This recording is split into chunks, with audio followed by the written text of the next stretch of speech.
primitive medical care of a species that had barely begun to conquer its own diseases.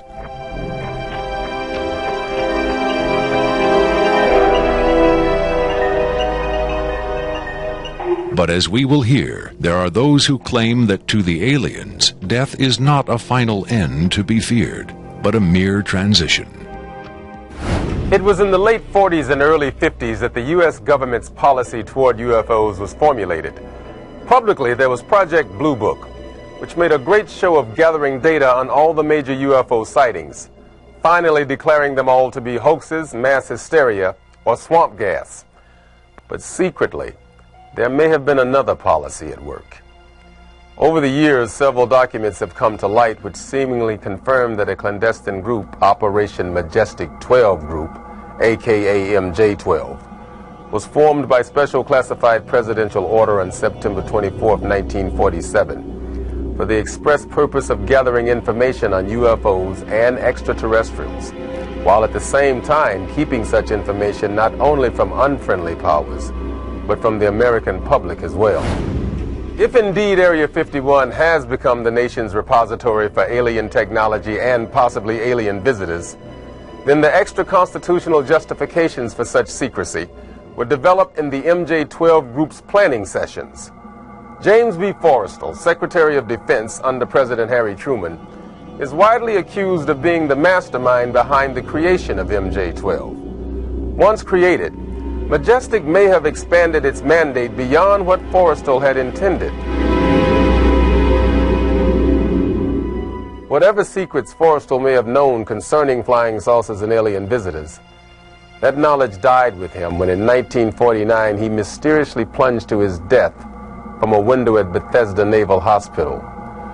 Though he was being treated for depression, many UFO researchers doubt that his death was a suicide and point to the sinister workings of the possibly mythical MJ12, which in their hypothesis may have been protecting its secrecy from a man who had come to believe the people had a right to know.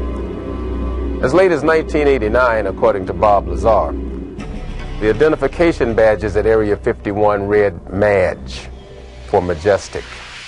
In December 1994, a document purporting to be the majestic12 Group Special Operations Manual was leaked to a noted UFO researcher. It contains the following directive under the heading Isolation and Custody. EBEs will be detained by whatever means are necessary and removed to a secure location as soon as possible. There follows this disturbing amplification. Although it is preferable to maintain the physical well-being of any entity, the loss of EBE life is considered acceptable if conditions or delays to preserve that life in any way compromise the security of the operations. From the beginning of the UFO age, it seems, secrecy was always the government's prime directive. In 1988, another anonymous government source, codenamed Falcon, claimed that a second extraterrestrial biological entity, EBE-2, voluntarily became a guest of our government, allowing himself to be examined and interviewed.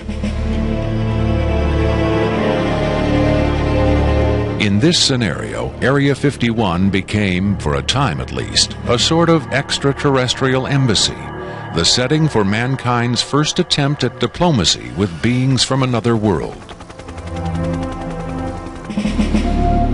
Different sources disagree as to how communication was established.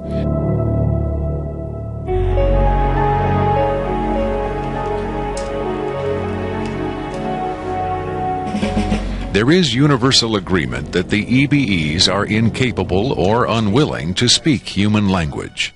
In addition to the pictographs used by EBE-1, it has been reported by Falcon that in the early 1950s, EBE-2 was fitted with some sort of artificial voice box, allowing him to speak words, and that he learned the English language very rapidly. Other sources doubt this story, however. By our kind, do you mean we Americans? What has been reported most persistently is that the aliens communicate via thought projection or telepathy. would have been tortured, made to give up their secrets, instead of questioned in this friendly manner. We cannot be forced to communicate. Has it been tried? Not by us. We speak to who's ever willing to listen.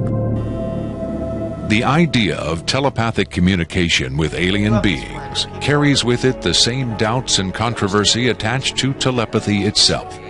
Do the practitioners of this ancient art really have the ability to read minds?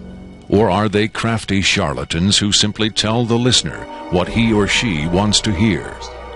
If the cynics are right, then the self-proclaimed telepaths recruited by the government in the 1950s were playing an astoundingly daring hoax by claiming to speak for the mute visitors from the stars.